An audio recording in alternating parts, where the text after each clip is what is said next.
زبردستی کسی پر مسلط ہونے سے بہتر ہے کہ اپنی ذات کے ٹکڑے اٹھائیں اور الگ ہو جائیں۔ انسان جب طرح طرح کی محبتیں محسوس کر کے بالآخر جب اللہ کی محبت سے متعارف ہوتا ہے تو یہ محبتوں کو ترسا ہوا، در بدر کی ٹھوکریں کھانے والا، محبت کرنے والوں کے بدلتے رنگ دیکھنے والا، محبتوں کو ایک طویل یا مختصر مدت پر ختم ہوتے دیکھنے والا انسان جان جاتا ہے کہ ہم سے اللہ جیسی محبت کوئی کر ہی نہیں سکتا۔ اے میرے اللہ، میں آپ کی پناہ میں آتا ہوں اعتماد کے ٹھیس لگنے سے اور ظاہری محبتوں سے دھوکہ کھا جانے سے۔ اے میرے رب، میرے دل کو گناہ سے بھر دے، مجھے اس دنیا اور دنیا والوں سے بے نیاز کر دے۔ اس زندہ کا عشق اختیار کر جو سدا رہنے والا ہے، اس کا عشق اختیار کر کے تو تمام نبیوں نے عزت پائی۔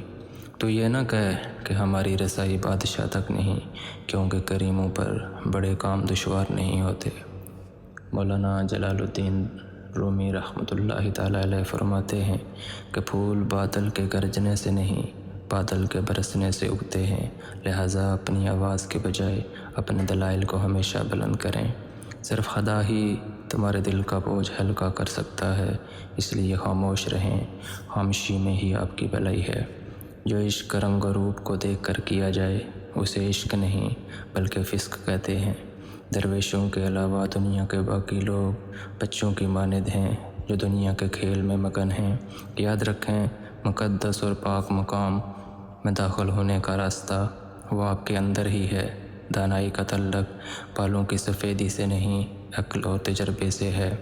دل سیاہ ہو تو داڑھی کے سفید بالوں کی کیا وقت۔ اگر میرا علم مجھے انسان سے محبت کرنا نہیں سکھاتا تو ایک جاہل مجھ سے 1000 درجہ بہتر ہے۔